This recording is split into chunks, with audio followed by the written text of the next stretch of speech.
Government से जो subsidy दी जाती है फर्टिलाइजर सेक्टर और फर्टिलाइजर कंपनीज को, उसमें कटौती होती हुई नजर आएगी। तो बड़ी खबर है, एक्सक्लूसिव खबर है। प्रकाश बताएं, सूत्रों के हवालों से क्या खबर मिल रही है आपको?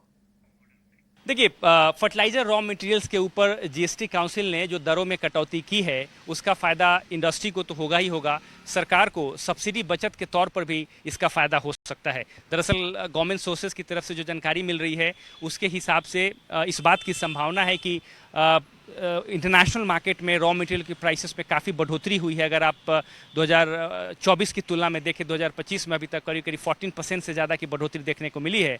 और उस बात को ध्यान में रखते हुए अगर रॉ मटेरियल जो प्राइसेस हैं, रॉ मटेरियल जो है उस पर जीएसटी की दरों में कमी आती है, तो जाहिर तौर पे इसका फ़ायदा इंडस्ट्री के साथ साथ सब्सिडी आउट जो है उसको भी कंट्रोल में रखने में मदद मिल सकती है। ये काफ़ी इंपॉर्टेंट डेवलपमेंट है। इसके अलावा सोर्स इस बात की भी जानकारी दे रहे हैं कि सरकार का जो टारगेट है, जो यूरिया इंपोर्ट है उसको कम्प्लीटली ख़त्म करने का, उस टारगेट को अचीव करने में मदद मिलेगी और ये समय से पहले सरकार इस टारगेट को अचीव कर सकती है और यूरिया इंपोर्ट को कम्प्लीटली ख़त्म कर दिया जाएगा और सरकार सिर्फ एनपीके कैटेगरी के जो फर्टिलाइजर्स हैं उसी के लिए रॉ मटेरियल का इंपोर्ट जो है वो करेगी। ये काफ़ी इंपॉर्टेंट डेवलपमेंट है और इसकी वजह से जो ओवरऑल सब्सिडी बर्डन है उसको कम करने में मदद मिलेगी।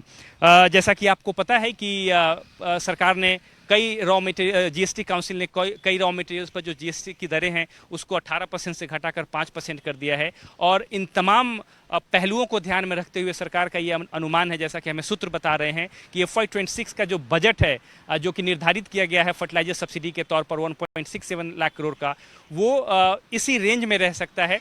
हायर प्राइसेस के बावजूद भी, इंटरनेशनल मार्केट में हायर प्राइसेस के बावजूद भी बजट में ज़्यादा बढ़ोतरी नहीं होगी क्योंकि रॉ मटेरियल के पर जो टैक्स है उसमें कमी कर दी गई है। काफ़ी इंपॉर्टेंट डेवलपमेंट है।